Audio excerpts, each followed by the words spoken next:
지난달 말에 우리나라 기준금리 인하됐습니다. 인하되기 전 2.75%에서 0.25%를 내린 2.5%까지 떨어졌는데, 최근에 우리나라 기준금리 흐름도 살펴보고 그에 맞춰서 주담대금리나 전세자금대출금리도 어떻게 추세가 이어지고 있는지 정리해 보도록 하겠습니다. 먼저 그림을 보시면 파란색으로 우리나라 기준금리 표시되어 있고요. 미국의 기준금리는 노란색으로 표시되어 있습니다. 코로나 시기에 풀린 유동성에 의해서 물가를 잡기 위한 높은 금리가 한동안 유지됐고, 미국은 5.5%, 우리나라는 3.5%에서 높은 금리를 한동안 유지했습니다. 최근에 어느 정도 물가가 잡혔고, 미국도 금리를 내렸고, 우리나라도 2.5%까지 금리를 내렸거든요. 내리는 과정이 어떻게 됐는지 박스 친 부분만 조금 확대를 해서 상세하게 정리를 해보면요. 기준금리가 인하하기 시작한 것은 미국이 조금 더 빨랐어요. 24년 9월에 미국이 기준금리를 내렸는데, 우리나라는 한 달 정도 더 지나서 내리기 시작을 했고, 미국의 경우에는 24년에 급하게 1% 정도를 내렸는데, 우리나라는 조금 천천히 내렸다고 보시면 될 것 같아요. 예전에 2% 정도 차이가 났던 게 다시 2% 정도 차이가 났고요. 기준금리가 2.5%까지 내려오는 동안 우리가 관심 가지고 있는 주택담보대출이랑 전세자금대출금리는 어떻게 변했는지 정리해 보도록 하겠습니다. 그림을 보시면 우리나라 기준금리는 파란색으로 표시되어 있고요.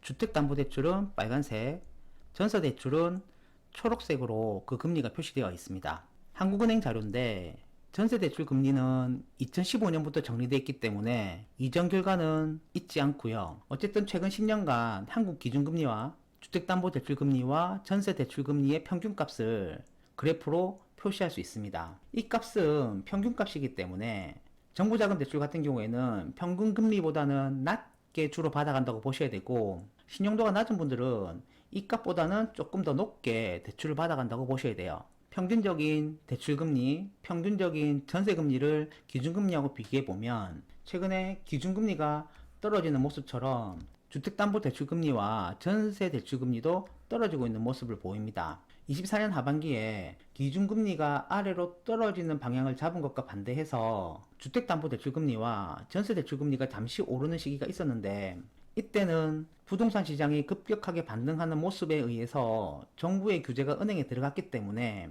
은행 쪽에서 매대 마진을 높임으로 인해서 상품금리를 일시적으로 올렸던 시기라고 보셔야 될 것 같고, 그때의 비정상적인 방향과 다르게 최근에는 기준금리가 내려감으로 인해서 상품금리, 주택담보대출금리와 전세대출금리도 내려가는 모습을 보이고 있어요. 최근에 우리나라 경기가 좋지 않고 이에 맞춰서 우리나라 기준금리를 올해 말까지 2% 정도까지 떨어뜨린다라는 의견이 지배적이거든요. 그러면 아마도 주택담보대출금리와 전세대출금리도 떨어질 텐데, 이 금리가 어느 정도까지 떨어질지 한번 생각해 보실 필요가 있습니다. 그 결과를 정리하기 위해서 과거 결과값을 살펴보면, 먼저 22년에서 23년 사이에 기준금리가 2%에서 2.5% 정도 유지하던 시기가 있었어요. 그 시기 주택담보대출과 전세대출금리를 보시면은 3% 후반에서 4% 정도에서 유지하는 모습을 보이거든요. 근데 이때는 금리가 오르는 방향으로 자리를 잡던 시기라 시장금리가 기준금리의 움직임보다 조금 더 빨리 움직이던 시기였기 때문에 기준금리를 기준으로 했을 때 시장금리가 조금은 높은 상태라고 보셔야 되고, 비슷한 시기는 10년 전쯤에 14년에서 15년을 볼 수 있습니다. 이 시기를 보시면 기준금리가 2.5에서